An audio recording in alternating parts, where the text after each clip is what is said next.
They put her in plain white, novice's wool, rough spun and honest and itching, as if virtue needed teeth.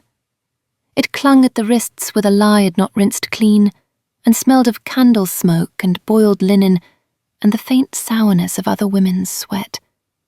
In Dorne she had worn silks thin as whispered promises. Here she wore humility like a borrowed shift, and let it chafe her until she remembered to smile. The city stank of wet stone and bruised fruit after rain. King's Landing always smelled like a market that had been kicked over, fish and horse piss and old blood sweeted over with incense when the Septons wanted men to forget what they were. The Great Sept of Baelor breathed that incense down over the hill like a mother laying a cool cloth on a fevered brow. She went in by the western door with the laundresses and came out again as no one. Eyes down, voice soft, hands kept meek. Meek hands can hide many daggers. Her father would not have said it, he would have laughed, and she would have kissed his cheek to make him hush. Oberyn had loved his daughters loud. He'd collected them like bright knives and called it justice. Justice, Tyene thought, tasting the word like honey and venom both. They had brought her here to be a blessing, or a wound. In the high Septon solar, more cell than throne, wooden saints peered down from every wall. Their paint had flaked to old patience. The warrior's sword was a splintered thing, the mother's face cracked where some poor man's devotion had been too hard and too long. The man himself had scrubbed his own table. A damp cloth hung from a peg to drip into a cracked bowl. His bare feet were in sandals, his nails rimmed with honest dirt.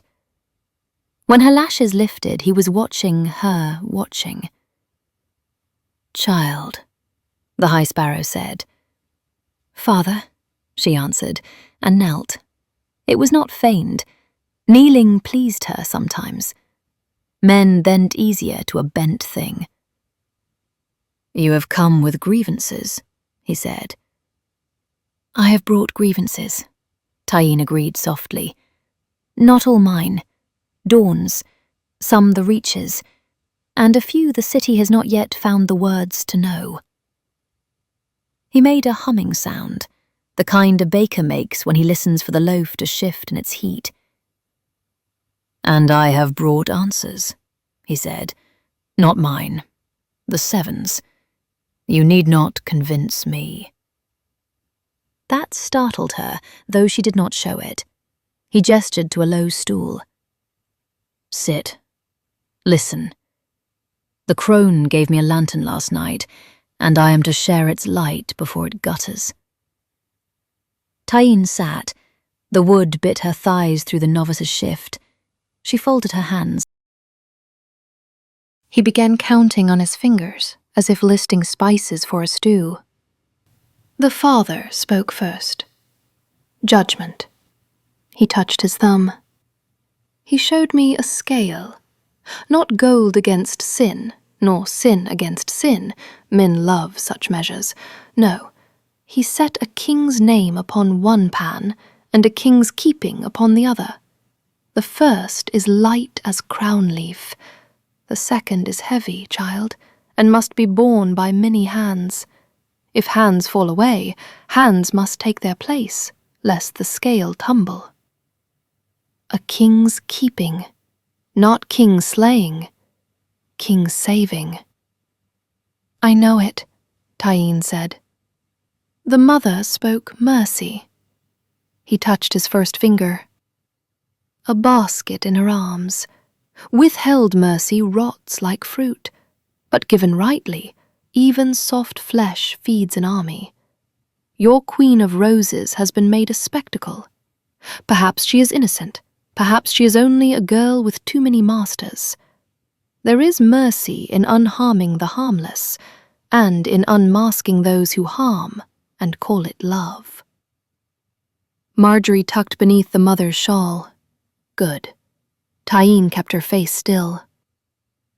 The smith, second finger, took my hammer and set it by a broken sword. You cannot mend iron by prayers alone, he told me. You must strike, and you must know where to strike. There are oaths like that sword.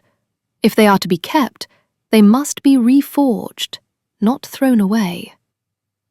Kingsguard. White cloaks who feared the name Kingslayer more than death. The maiden. Third finger. His mouth twitched. Almost a boy's grin. She said nothing, only looked at me with tears that would not fall. Some girls cannot be maidens in the way men demand, yet their innocence is truer than their accuser's purity. Be gentle with them. Be fierce for them.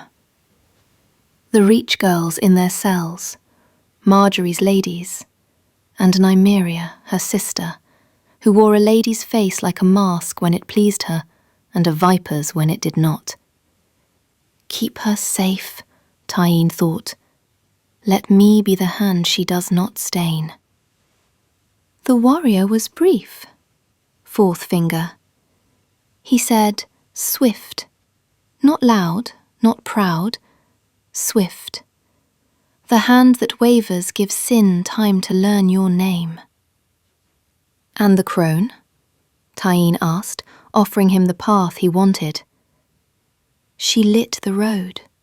He nodded. And the stranger? His last finger curled slow. Stood at my shoulder and did not speak at all. Only turned a card over on my table. His mouth thinned. A fool's face stared up. A bell was painted on his cap. And there was a great man's shadow behind him, not a king's. A fool and a great man, Moon Boy and the silent night that did not breathe. Tyene kept still.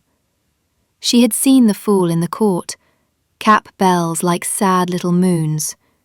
The great man only at a distance, visor down, the weight of him wrong in some way her skin knew if her mind would not name.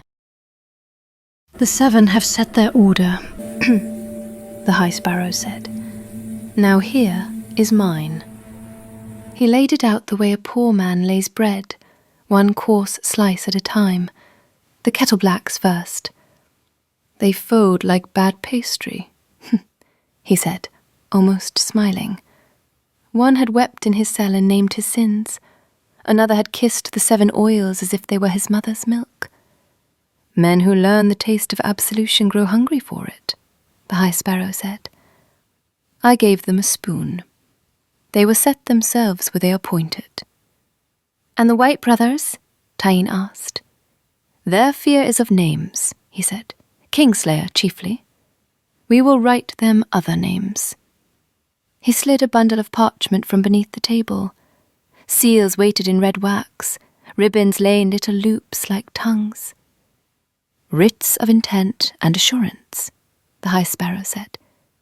The faith acknowledges their oaths are to the anointed person of the king, not to his managers. To defend the crown against any who would corrupt it is not treason. It is the oath itself. Tyene did not let herself smile. Mother Mercy and Father Law, she murmured. Smith's craft, he said. We will mend the white swords. Some are tractable, Tyene said. Some are not. Which is why the warrior's word was swift. The High Sparrow looked past her, toward the window where dust motes danced. Speed is mercy when rot has reached the heart. And so the work began. Tyene had come to King's Landing as a knife.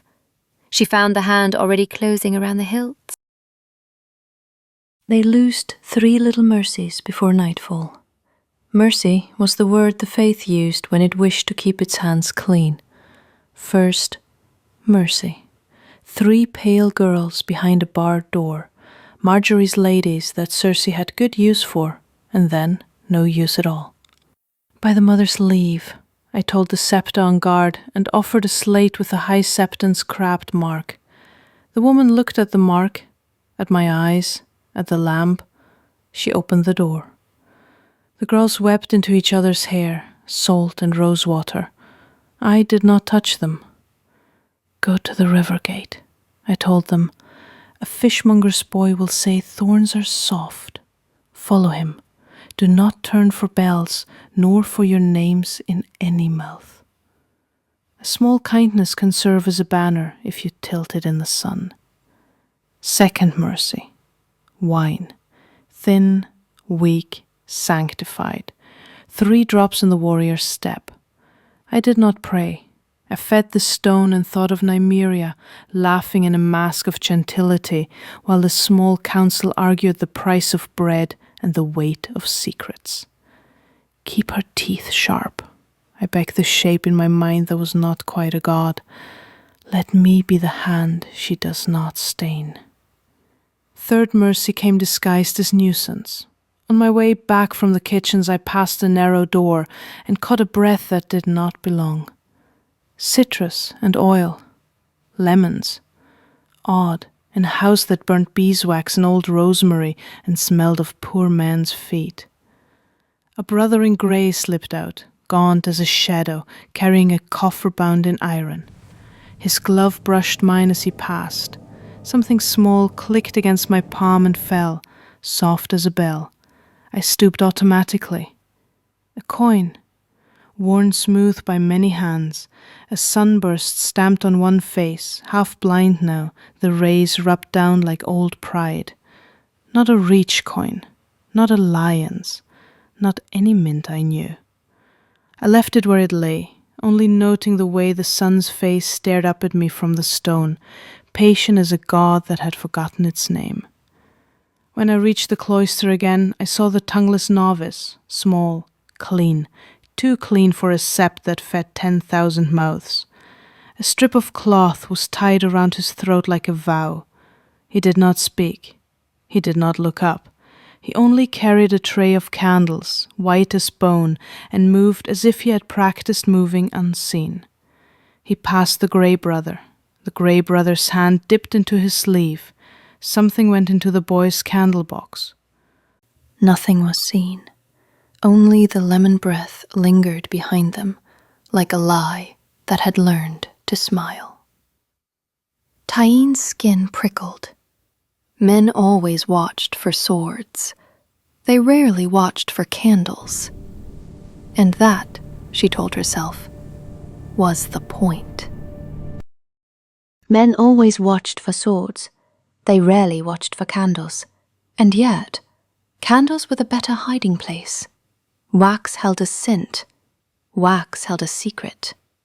Wax passed from hand to hand in holy rooms where no one thought to search. It was clever. Too clever for the faith. She told herself that, and believed it for a while, because she had to. This was meant to be simple. That had been the promise. A plan sketched in codes and courtesies so it could be carried in a girl's memory without a parchment ever risking flame. Doran had never called it murder. He had called it balance. He had called it necessity. He had spoken of the Queen Regent, of the lioness who clawed at dawn through proxies and proud men, who had caged Marjorie, who would cage anyone if it kept her son's crown warm. The Queen Regent would come. She always came. Not to pray, not truly. Cersei did nothing without an audience, even when the audience was gods made of wood. She came to stare at the girls she'd helped ruin and decide what story they might tell. She came to collect witnesses, to press soft throats for confessions she could shape. The faith had its cells. Cersei meant to make those cells into her own. So the timing had been chosen. A quiet corridor near the sept's soft underbelly, where captives were moved, where candles were carried, where kitchen scraps sometimes ended up for the castle cats that prowled like small, hungry ghosts. Tyene had watched the pattern for days. She had counted steps, doors, bells. She had learned which scepter looked away first, which guards were more bored than brave. Tonight, she told herself. would be the night. Basilisk blood does not make an animal brave. It makes it certain. The poison is carried in a paste, easy to hide, easy to season, and it turns even cooked scraps into a summons. Then it takes any warm-blooded thing that feeds and strips away the thin, civilized layer we mistake for training. After, the beast does not rage. It obeys. Hunger, scent, and sound. That was why the strays mattered. That was why the bell mattered. And that was why a queen with her pride was not as fragile as a child with a cat in his arms. The cats were already accustomed to kitchen mercy, bones tossed behind doors, fish skin flung into corners, fat scraped from plates and forgotten. Red Keep boys fed them when the cooks were kind and when they were bored. The cats remembered kindness the way men remembered debts, by coming back for more. Tyene did not need to train them, she only needed to call them. And she knew the scraps to use, not whatever a fishmonger might carry, too strange, too sudden, but what the cats already loved, the refuse of kings. Fish trimmings from the Red Keep kitchens, slick and cold, smelling of brine and smoke and salt. Scraps that had passed under royal knives and fallen from noble hands. It made the lure honest. It made it invisible. There was one cat who knew those kitchens better than any mouse. Balerion was a great black Tom, broad as a boot, scarred along one ear, and missing nothing of his pride. They said he had once stolen a sausage from Lord Tywin Lannister's own plate and lived, not because Tywin forgave him. Tywin forgave nothing, but because no one could catch him. He haunted the castle like an old rumor, slipping through pantries, lounging on warm stones, staring at men as if deciding their worth. Tyene saw him sometimes in the corners of the sept, a shadow with eyes like old coins. Not tame, not wild, certain, perfect. If Balerion came when the paste called, the rest would follow. The smaller ones always followed the big shadow. Cats understood power better than most lords. So she watched the tongueless boy with the candles and felt the plan settle into place like a dagger finding a sheath. The Faith's knife, she thought. Dorne's knife. Her knife. She did not yet understand how many hands could hold one blade. Later, beneath the transept, she saw the great man up close for the first time. Sir Robert Strong stood as still as a misplaced statue, visor down. The wrongness of him did not shout, it waited. A man's presence had weight, heat, breath, impatience. This one had only weight. Moonboy had the nerve to dance near him. He capered on the marble bells, trying to be merry. He made faces at the guards while mothers hissed and tucked children back. He stuck out his tongue at the silent night, delighted at his own courage. Tyene watched a long blink of time, 30 heartbeats, the space of a slow poison. The great man did not turn. The fool's bells jangled softer, as if even their tin had learned fear. Swift, the warrior had said, marked by the stranger. Tyene went to the refuse door, where the quiet corridor pinched narrow as a throat, the place where captives were walked, the place where candles were carried, the place where kitchen boys sometimes left scraps for the cats, not knowing what kind of prey they were feeding. She did not carry a pail. That would be noticed. She carried nothing. A novice's emptiness was its own cloak. Behind the candle box, behind the wax, behind holiness itself, the paste could hide. A smear on a scrap, a press of thumb and finger, a seasoning as delicate as mercy. She found the scraps where she had been told she would find them. Fish trimmings wrapped in cloth, meant for the kitchens, forgotten for a moment in the corridor's cool, a careless boy's forgetfulness, or a careful man's arrangement. Tyene's fingers moved with the ease of practice. Poison did not frighten her. Poison was only a quicker truth. She touched paste to flesh, and the flesh drank it. Easy to hide, easy to season. She set the scraps where cats would smell them first, beneath the edge of a bench, near the stone that held warmth even after rain. Then she stepped back into shadow and waited. In her mind, the scene had always ended with a woman's scream and the realm's breath catching. The Queen Regent would come, furious, hunting witnesses, hunting scapegoats, hunting a story sharp enough to cut the Tyrells with. Cersei always wanted someone to blame. Tyene meant to give her blame. Tyene meant to give her death. Footsteps came, not Cersei's. Light came first, bobbing, casting bars across the wall, white cloaks, a maester, and then a child. Tommen came like a kindness that had learned to walk. He was small in his crown, cheeks still round, hair the same soft gold as his mother's, but none of her sharpness in it. One of the King's Guard leaned close, murmuring, urging him along. "Hurry, your grace, before the Queen Regent arrives and turns this ugly, before she makes the girls cry, before she makes the faith look weak." The man sounded tired. He sounded human. Human mistakes kill more surely than conspiracies. Tommen's eyes went wide at the barred door where the girls huddled. He did not see witnesses. He saw frightened ladies who had once smiled at him in sunlight. "I only want to be kind," he whispered, as if kindness were a shield. By his feet, a cat purred. Tommen bent down as silly children do and scooped up the Tom. The cat did not fight him. Tommen's sweet nature seemed to soothe the beast. In his arms, a cat purred. Not Sir Pounce, Balerion. The great black Tom rode him like a lord, one paw draped over velvet, eyes half-lidded, contemptuous of the world. The sight of him near a king made Tyene's throat tighten in spite of herself. Even beasts had their stories in this city. Even cats had their legends.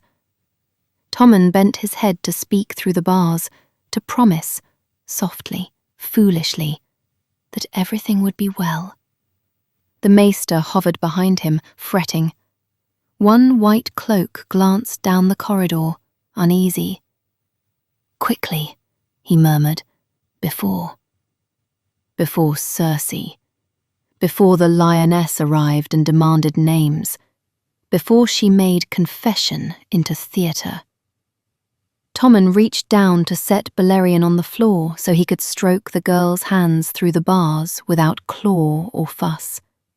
The cat dropped with the slow grace of smoke. Then Balerion's nostrils flared. He turned his head. He heard the call the paste had written into his blood. Not bravery. Certainty. His tail went low. His pupils widened. He moved toward the bench where the scraps waited, and the other cats, shadows in corners, ghosts in arches, began to gather as if drawn by an unseen rope. Tyene's stomach went cold. This was wrong. This was not the shape of it. Tommen laughed softly when he saw the cats. "Look," he said, delighted, as if a blessing were arriving on padded feet. "They're hungry. We can feed them." The bell on a collar chimed somewhere, one bright note in a corridor too quiet. The cats came faster. It was not a rush at first, only the prick of bodies slipping from shadow, tails low, pupils blown wide. One hissed, another answered. Balerion's purr died in his throat and became something else. The first claws kissed, the second found purchase. Tommen's prayer turned into a thin breath. Fur knotted around velvet sleeves, small teeth worried at tender skin. The corridor filled with frantic sound, and Tyene, hidden behind holiness, realized she had called a storm. The boy went down under them, more surprised than hurt at first. Then hurt. Then swift, the warrior had said. The corridor fell silent in a way that felt wrong, like a room after a confession where no one wants to speak next. Then sound returned all at once, shouts, sobs, boots scraping, someone crying for cloth, someone crying for the Queen Mother, someone crying the king's name as if names were charms. On the stone, Tommen lay very small. Blood speckled his white sleeves in little mouth shapes where teeth had pleaded. He breathed shallow and fast, a sparrow's flutter trapped in the hollow of his throat. His crown had rolled aside and lay on its edge like a broken hoop. The Kingsguard man who had hurried him here stood shaking, pale as milk. "It was meant," he began and could not finish. Meant what? Meant for kindness?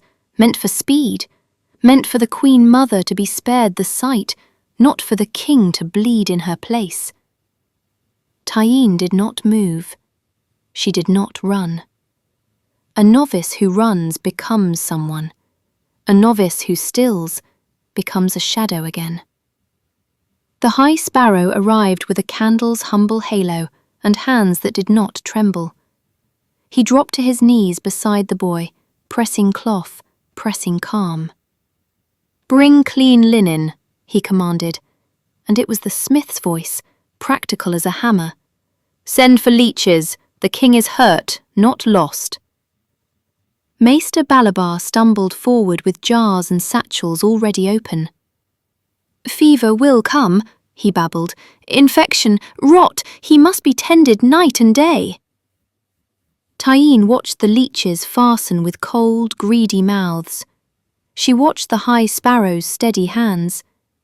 She watched Sir Robert Strong stand over the dead cats like a tower that had decided it would not fall today.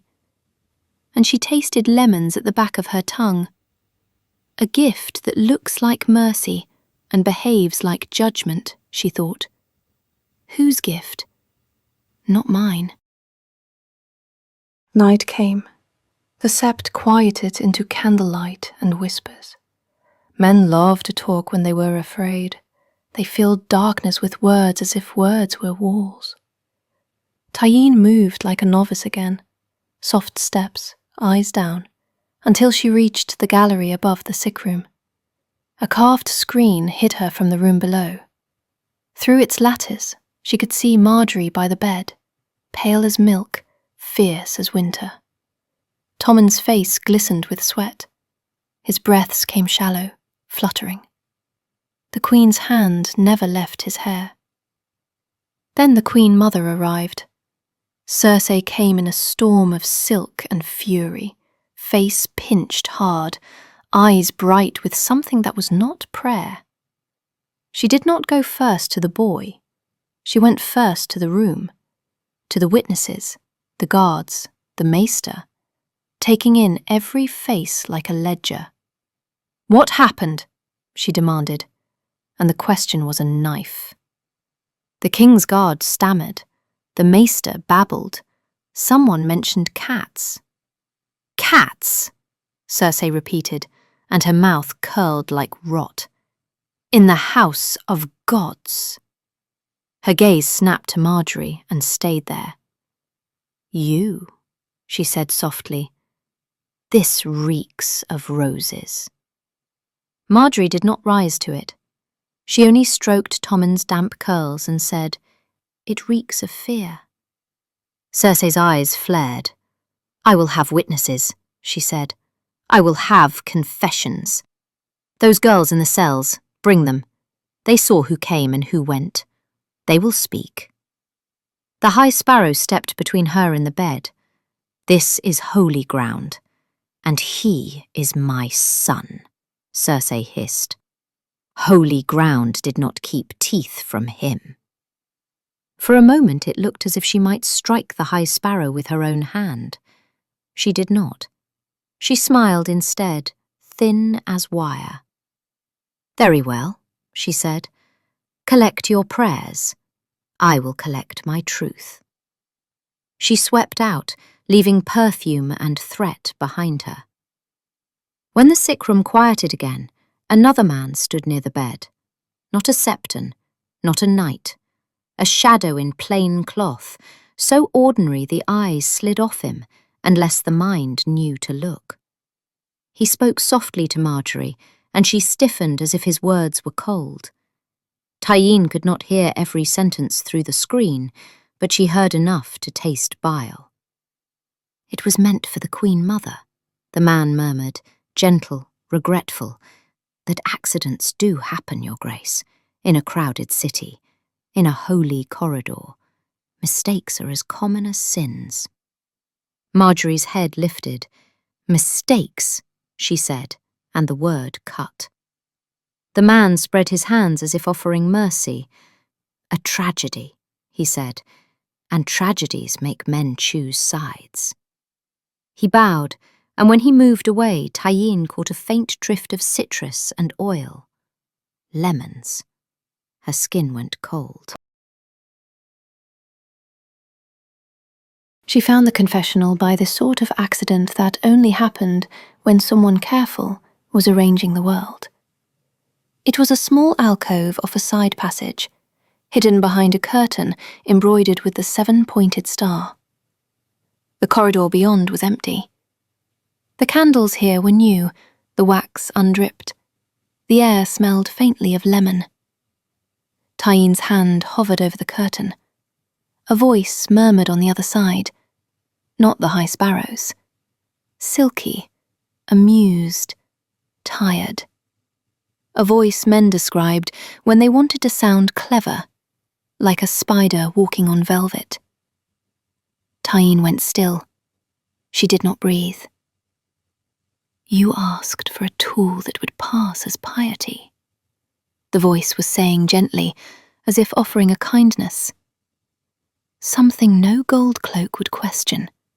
No Kingsguard would sniff, no maester would name, because it arrives wearing holiness. The High Sparrow answered, rough and low. We asked for light. And I brought you candles, the voice said. White, pure. For the strangers' alcoves and the mothers' altars. The sort of donation 1,000 small folk make without thought. Gifts can carry sin, the High Sparrow said. Oh, they always do. A soft sound that might have been a laugh if it had any warmth. Still, one must admire the simplicity. A tongueless boy with a box of wax. A grey brother with a coffer of accounts. A sun coin to keep the tally honest. Tyene's throat went dry. The sunburst coin, the tongueless novice, the lemon breath. She clutched the novice's shift at her breast so hard the wool bit her fingers. And the Dornish girl? The High Sparrow asked. She believes she is a knife, the voice said, mild as milk. And she is. Knives are useful. They cut where you point them. If you give them a reason to think the pointing was their own idea. Tyene felt the world tilt. 3 drops, a bell, a corridor, a child instead of a lioness. She is dangerous, the High Sparrow warned. So is fire, the voice replied. So is steel. So is a praying man with a hammer. I do not fear danger, Father. I only fear waste. And this bloodshed, This king harmed in the house of gods. A mistake, the voice said quickly, smoothly, and the lie was so polished it almost shone. I heard the Queen Mother meant to come. I arranged for a scene of virtue, nothing more.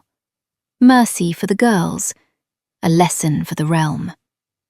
How could I know the boy would wander where men should have barred him? Pfft, how convenient, the High Sparrow spat.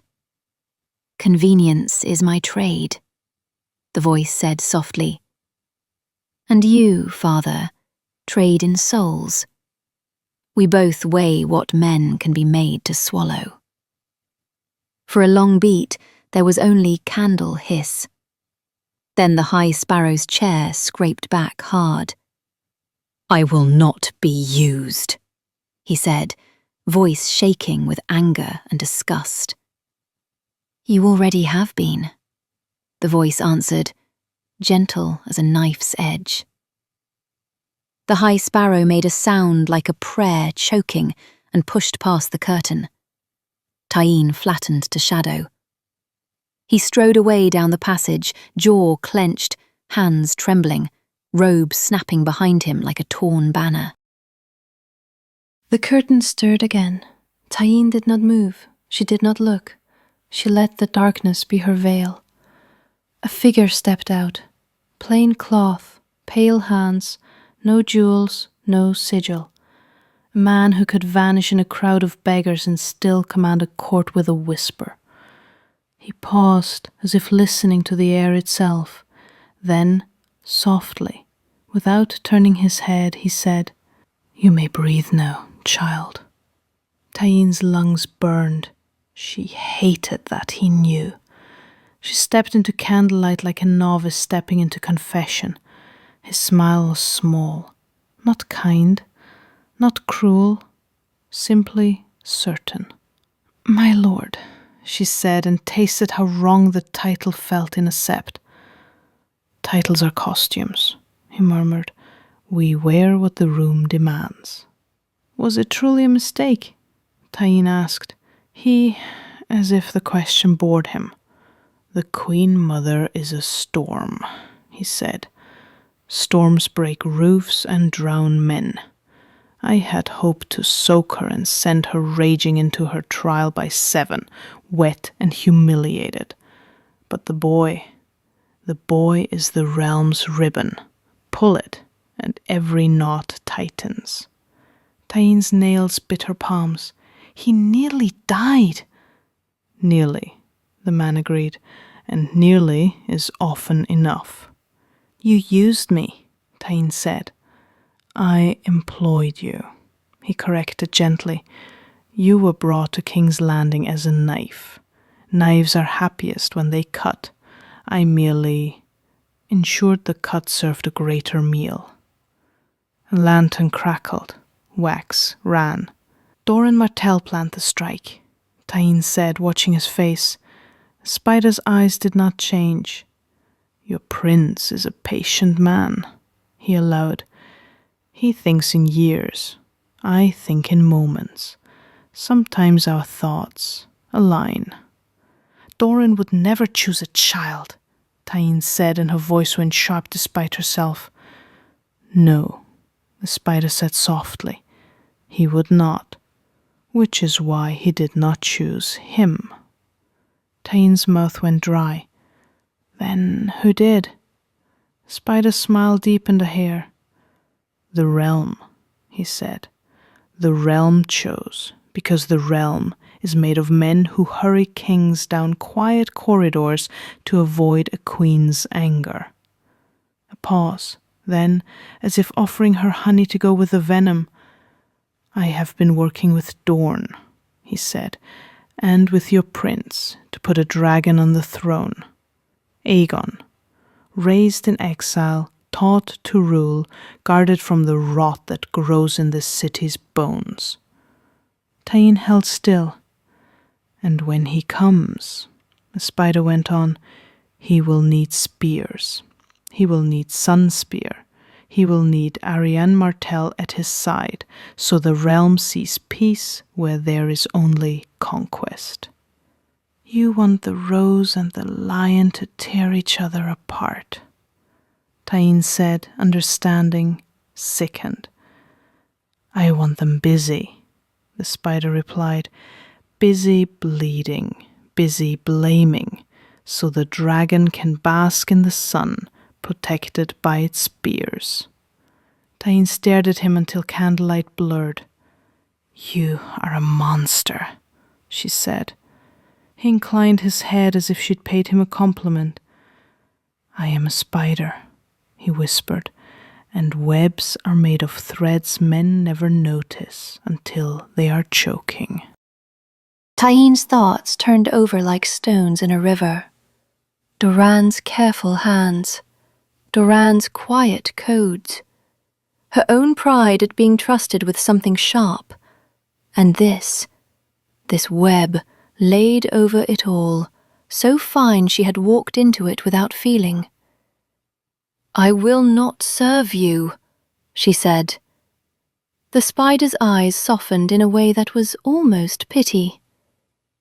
You already do, he said, if only by living in the story I am writing.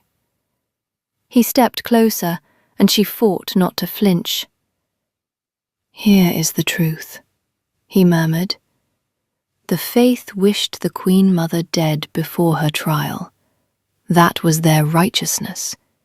You were their blade. But righteousness is a loud thing. It leaves prints in wax. And you? Tyene asked. I wished the realm awake, he said. A bleeding king wakes mothers. A bleeding king wakes queens. A bleeding king wakes the faith. It makes every faction reach for a knife. And when all knives are out, a dragon may walk through the hall and be welcomed as a healer. A healer, Tyene repeated, bitter. Aegon will be what the realm needs him to be, the spider said. That is the secret of crowns. Outside, somewhere far off, bells tested their tongues. Tyene imagined Balerion, dead now, broken by a gauntlet that did not breathe. She imagined Tommen's small chest fluttering beneath leeches. She imagined Cersei's face when she learned a cat's teeth had done what her enemies could not. She swallowed bile. If the boy dies, she said, the realm burns. The spider's voice was soft as silk. The realm is already burning, he answered. It simply prefers not to smell its own smoke. A long silence. Then he stepped back, and the air felt less tight. You have choices, he said. You may run to your prince's ravens and you'll warn him, if you believe any raven in this city flies without my blessing. Or you may soft and watch, and learn who truly holds the knife. Tyene's mouth tasted of copper again, though she had not bitten herself. She bowed her head, because a bowed head was armor in a sept. Why tell me? She asked very quietly. The spider's smile returned, thin as thread. Because you were clever, he said. Because you will suspect anyway. And because a knife that knows it is held cuts cleaner. He turned toward the darkness as if it were a door made for him alone. Before he vanished, he added almost gently, Tell no one you heard the High Sparrow. He is a proud man. Proud men break loudly when they're shamed. Tyene watched him go. When the passage was empty again, she let out a breath that felt like surrender. Above her, the 7-pointed star on the curtain looked less like faith and looking more like his living with their breaths. Cersei would come at dawn with a story already sharpened. Marjorie would sit by the bed with your rage growing roots. The spare pray louder to drown out its own complicity. And Tyene would smile softly and quiet the hands meek. Meek hands can she knew whose faith held, tasted like honey and venom both.